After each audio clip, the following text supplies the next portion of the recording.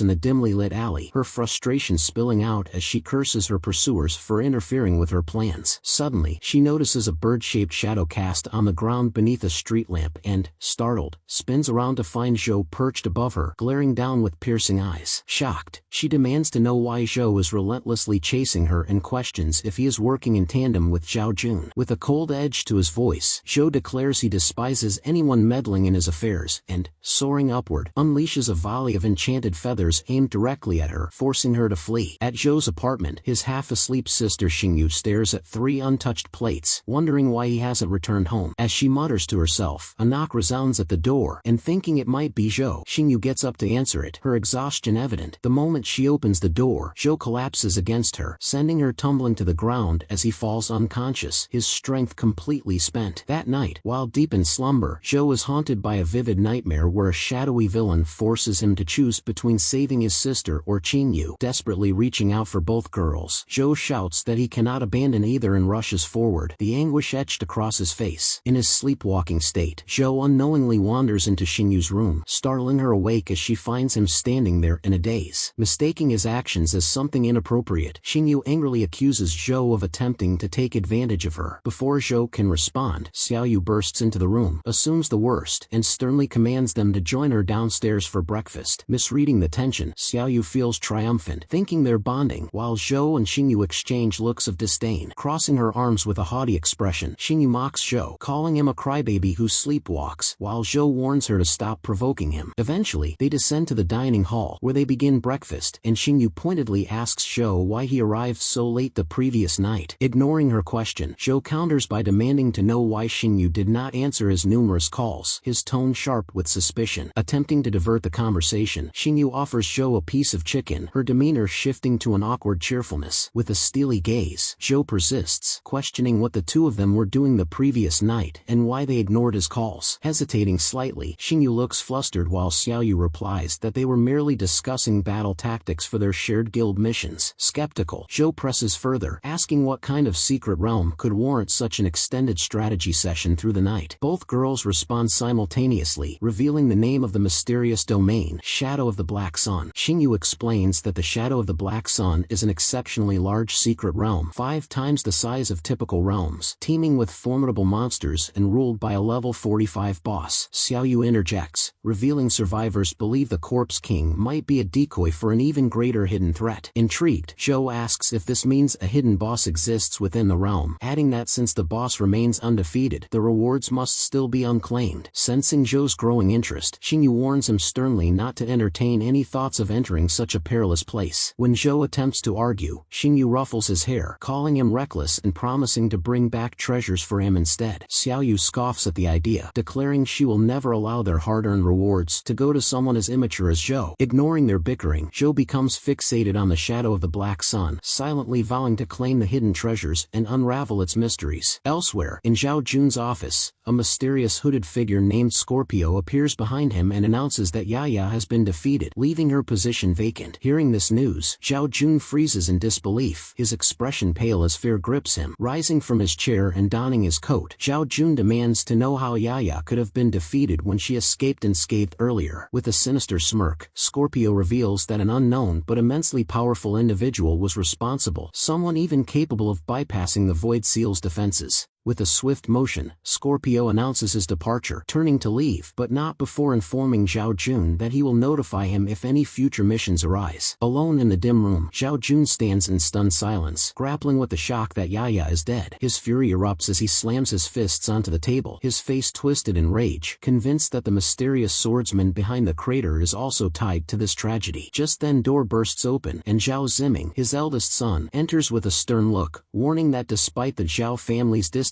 from the city lord and church, the swordsman's threat still looms. Zhao Jun's frustration erupts, veins throbbing with rage as he orders Zhao Ziming to gather their forces and find the man who can transform into a crow. Meanwhile, deep within the treacherous level 45 secret realm, the Shadow of the Black Sun, Xingyu and Xiaoyu are locked in a fierce and unrelenting battle against swarms of monstrous foes. Xiaoyu channels her power to summon a torrent of swirling water, sending several creatures hurtling away in the rushing current. However, her determined expression shifts to concern as she watches Xingyu get struck by a monster's blow, sending her crashing into the rugged ground below. Wasting no time, Xiaoyu casts another spell, unleashing a second powerful wave of water to drive the monsters away from Xingyu's fallen form. At that moment, Zhou appears on the battlefield, his identity concealed by a sleek mask, and with a graceful yet deadly swing of his blade, he clears the remaining creatures threatening Xingyu. As the monsters retreat, Zhou reassures Xingyu that she is safe for now, while Xingyu gazes at him in bewilderment, her thoughts swirling with questions. Zhou quickly realizes that Xingyu has not recognized him, thanks to the mask obscuring his face. Xingyu grins, impressed by the masked warrior's strength, secretly wondering if she could convince him to mentor her brother. Zhou. Before she can voice her thoughts, Xiaoyu rushes to her side, her voice frantic with concern as she checks if Xingyu is hurt. Suddenly, a notification from the system informs Zhou that a player named Little Witch has sent him a staggering sum of 999,999